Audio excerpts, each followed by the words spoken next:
We had decided with the team at DIRCO as well as our embassy here in New York that we would focus on women, peace and security, that we would align the program for the week, this last week of South Africa chairing the Security Council, which in itself is a historic achievement of South Africa. That we would do so in a manner that would seek to reflect the African Union's agenda of silencing the guns by 2020.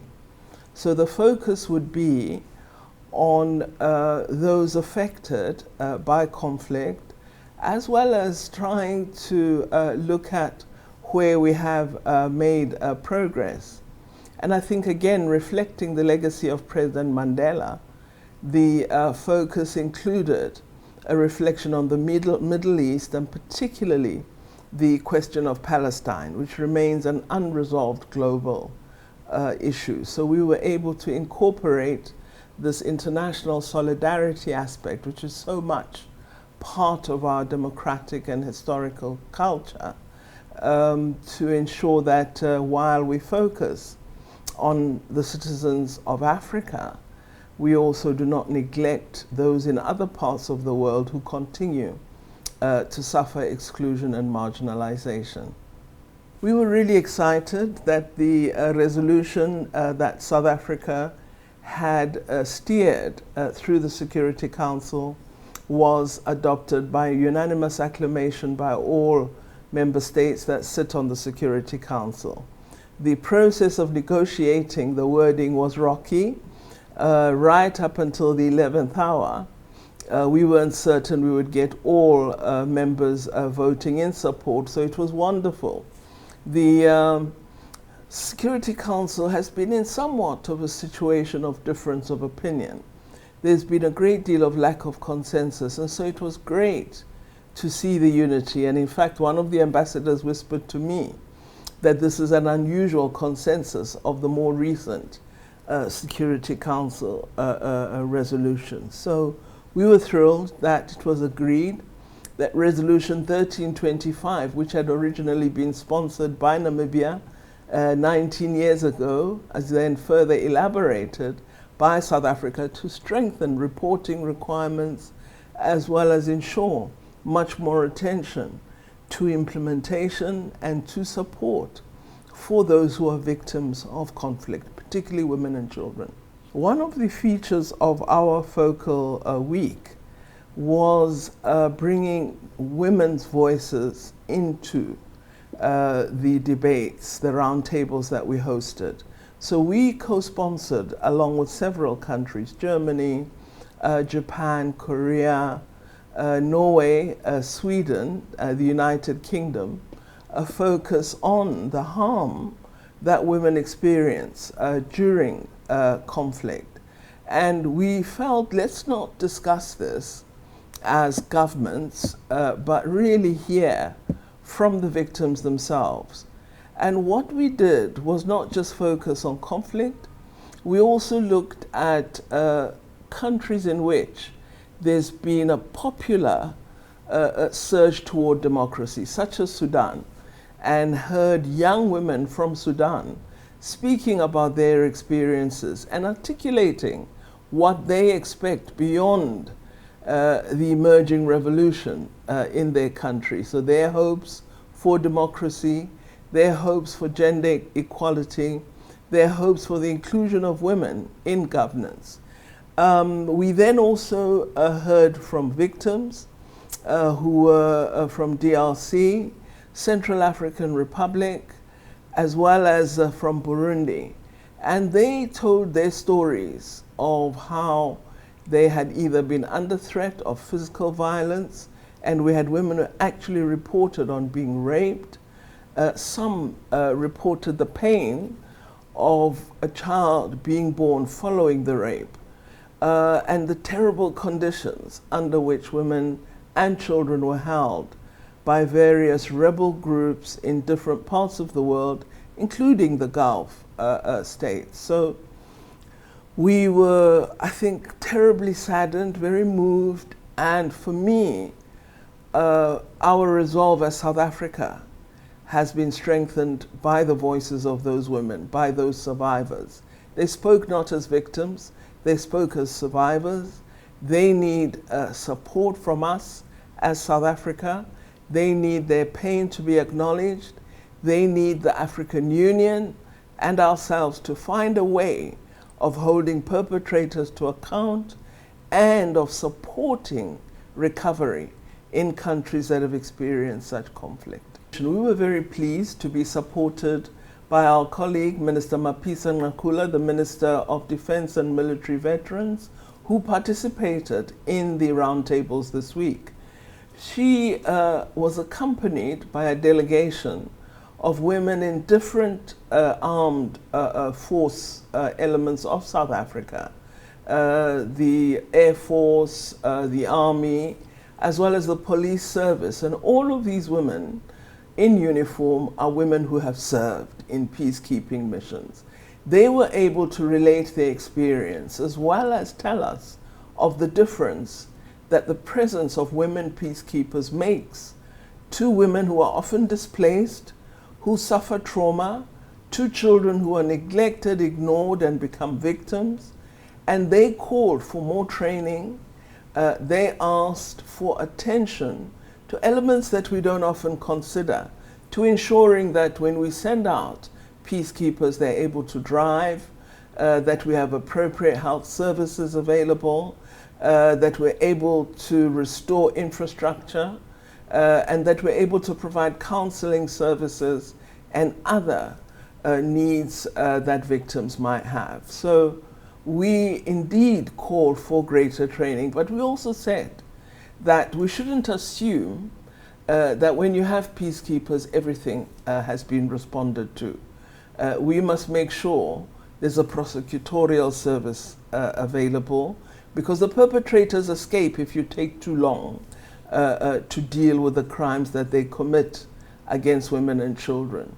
So we've got to make sure institutions are immediately put into place, that there's support from our countries in the African Union for such institutions, that we make sure our peacekeepers are able to arrest perpetrators, make sure that they're tried, and that the victims know that something is being done and that the world rejects the conduct of such perpetrators. This relates to the fact that we've been saying as African countries, and certainly the African Union, that we don't want solutions to be imposed on us when we have challenges on the continent. We wish to be full participants in resolving our problems, and we want as Africans to be the ones who lead in resolving the problems that are confronting our continent. You see, if you have problem solvers, so-called, from outside, other interests begin to become dominant. So access to the resources of Africa, or access to contracts that may emerge once peace is in place.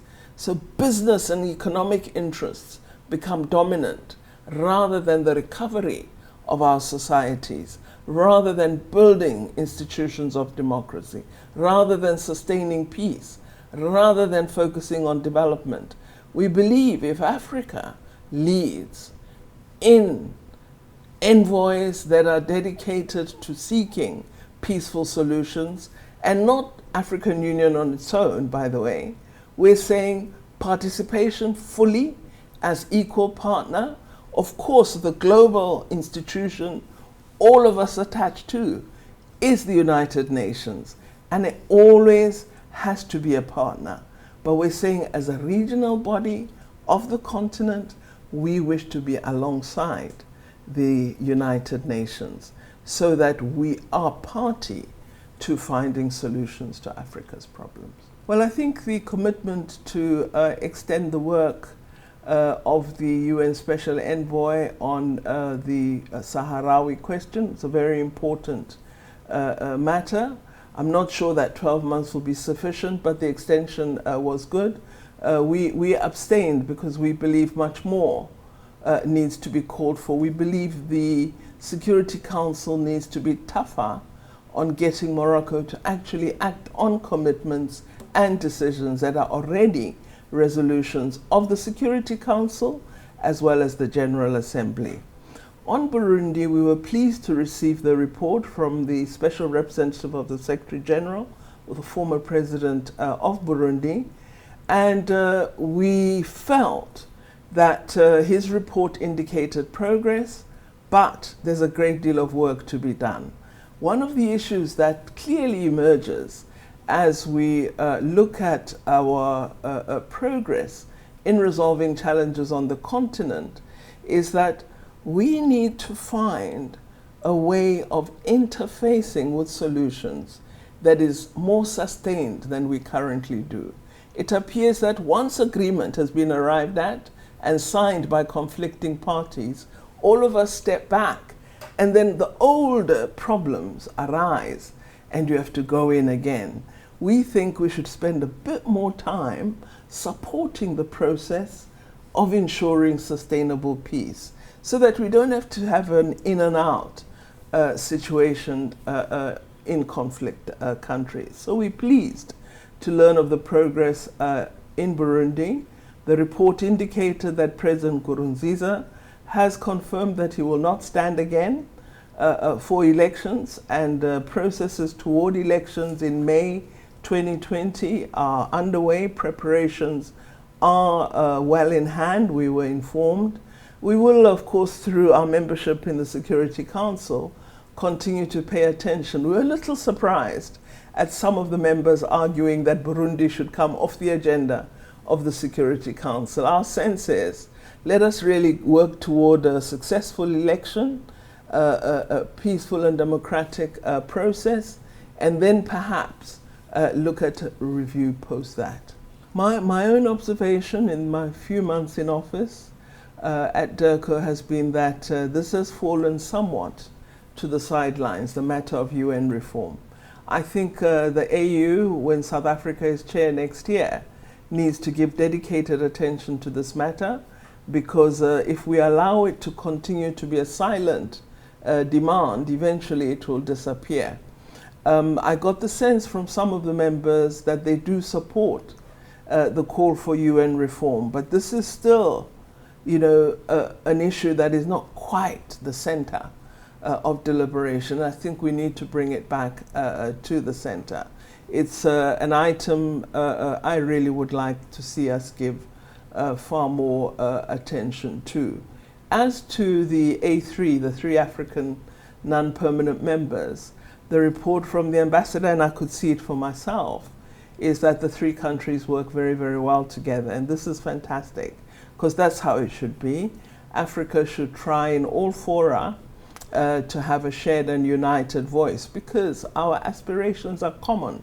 And once we are divided on international platforms, we render ourselves weaker. So I was very pleased to note the manner in which the representatives of the 3 countries work together at all points.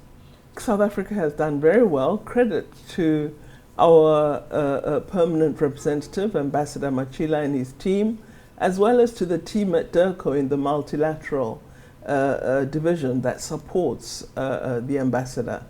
So I feel, yes, we've certainly done very well, and I look forward to South Africa doing even more as we continue to serve as a non-permanent member in 2020. Yes, certainly the United Kingdom will be assuming the chair from the 1st of November.